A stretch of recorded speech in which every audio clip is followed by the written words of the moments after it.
tokutani ezandenge to mesana kokuta na biso na bino nalobaka na bino likambo eza ya contrat to signa mbote na bandeko na nga ba étudiant ya Unikin o bazana kati ya matanga pona étudiant oyo asilaki kokufa bongo mokolo mwa lobi. On ne peut pas revendiquer quoi que ce soit. Mbote na bandeko tout bakola nanga à travers le monde. Bandeko nyonso bokola nangai na Congo profond. Tokutana kaboy. Lelo bandeko nanga ya liboso nazali ko annoncer bino ke lobi bokolanda le professeur Jean Bele.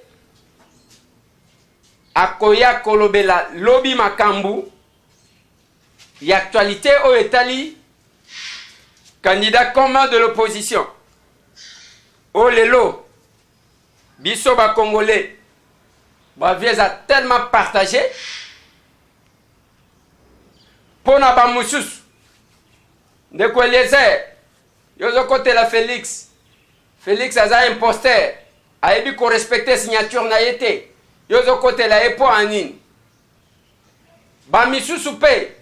Fayulu alongwa kuna ya zana base ni namoni elema moko ba komelinga yao o ifalaki bazwa muto ya za popularité pour na mandat ya 2 ans ainsi de suite transition à 2 ans pour que baya organiser mapono eloko yo eko pasola biso mitu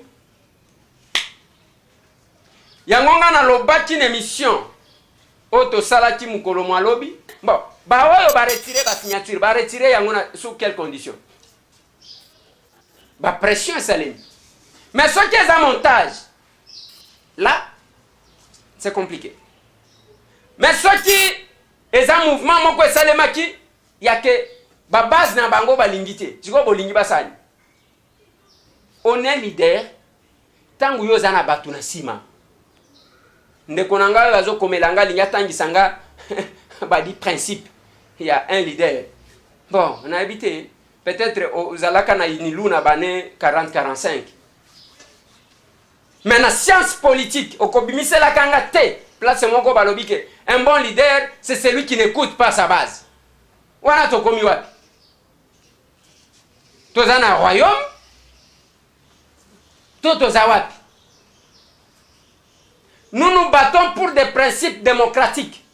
Dans une démocratie, c'est le peuple qui est souverain. Le peuple qui est souverain, sur le plan global et général, mais dans un parti politique, c'est la base. C'est la base.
Ce sont les membres du parti.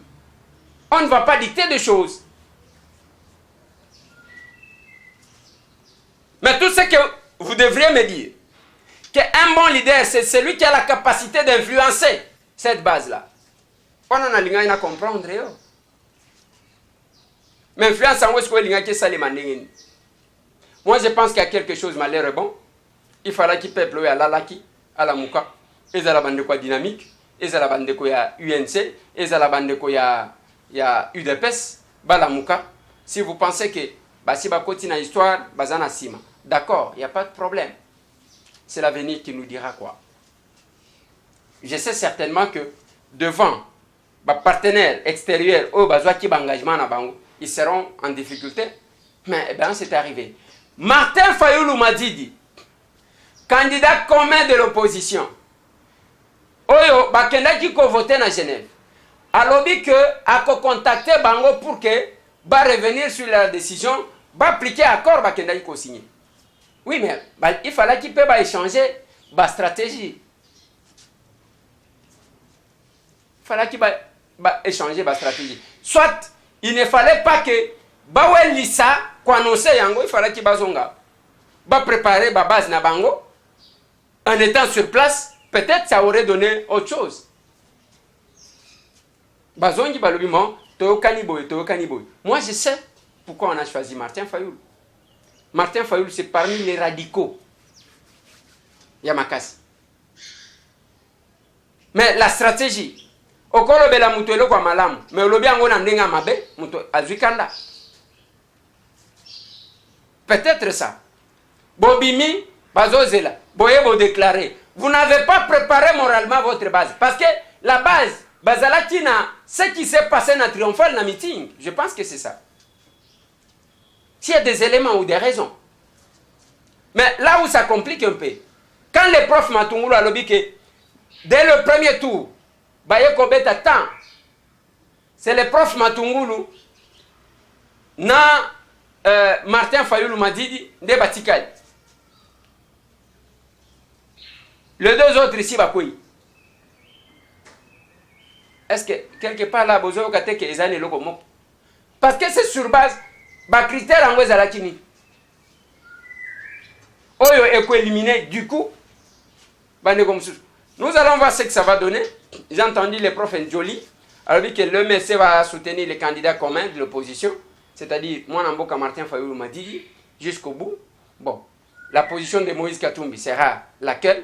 La position d'Adolphe Mouzito sera laquelle? Mais je ne veux pas que Bokene Nabiloko et diviser biso davantage. Ponanine. Et comme il a bitumba entre Batuya Bandundu na Baluba. O Balobi Boakizaka Baluba. Que IDP ses appartient à Baluba. Si Oyo Ezabato Bandundu. Prof Matungulu, Mutua Bandundu. Fayoulou, Bandundu. Adolphe Mouzito. Bande Konangai.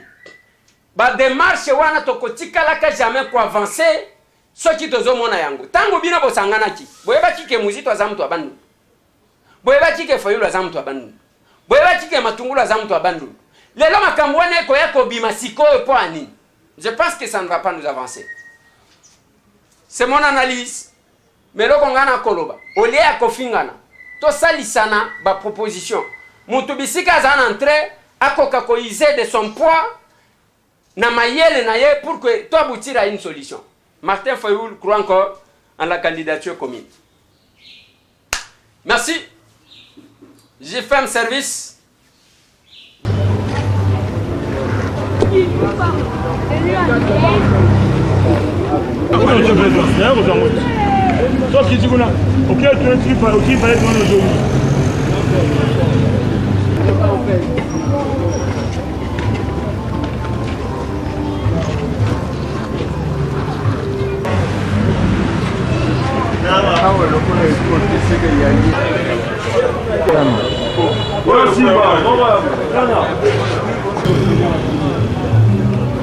Nini to témoignage ni ko pesa pour na JFM service. Opinion tout que ça fait. La fin donc chaque fois tu as aujourd'hui on a biso. Tu as kambamamba to zutu ki dans ni problème. Oh likambo mabe o nini to so non to mona to lo na se bunga. O nini. eloko phénomène otoyebi na baagence mo bafungola bakoli même sur bakoli kobungabunga et pas JFM. eloko tozwa bino so normal botalaka nde ezana normal eloko moko te toyana kodeklare ebungaka te tozwa bino so bien kitoko makasi eloko moko ta mabe eza awa boya awa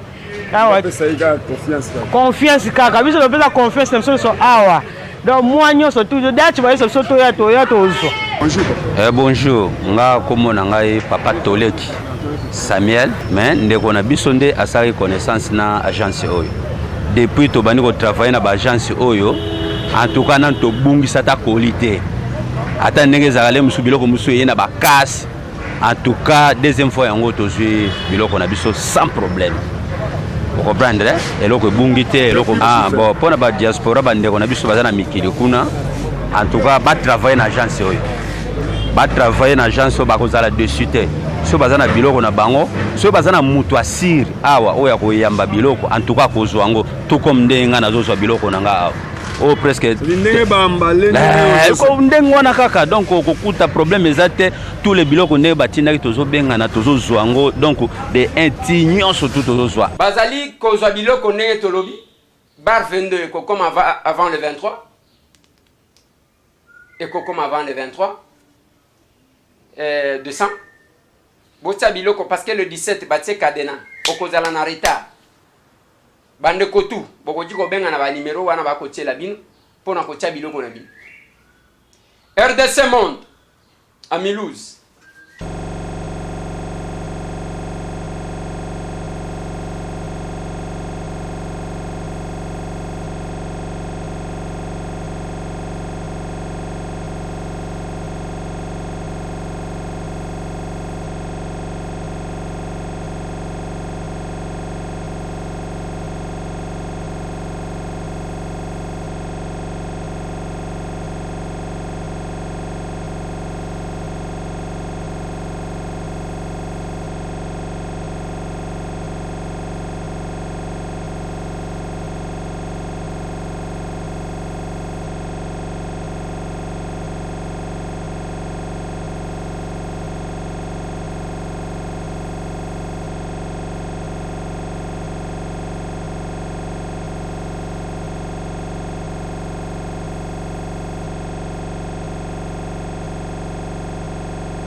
Aucun Afrique du Sud yebaka conseil na ko pesa kayo James na agence na yeba ko sunga yo pona ko somba ndako pona ko luwe ndako ko luwe mutu katoko somba.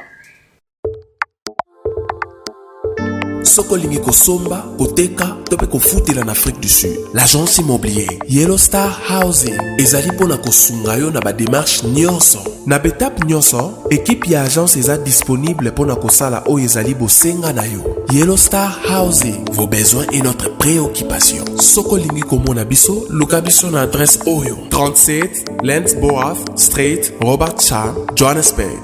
Pour plus d'informations, veuillez nous contacter au plus 27 11 11 680 04 72, plus 27 67 036 16 06, plus 243 99 81 76 630. Yellow Star Housing, vos besoins et notre préoccupation. Bako sunga yo pona kosomba ndako pona koluwe ndako koluwe mutu kato kosomba sans que ba escroquer yo. Merci bandeko nanga na bandeko oyangai makambo ya Congo certainement attendez to ko loba boye ko pesa biso mutu passe mais comprenez tout ça ndenge nini chacun doit jouer un rôle ngai rôle nini boko senga ngana jouer yo pe ko jouer rôle nini comme ça toi boutira une solution au lieu à kofinga. Merci.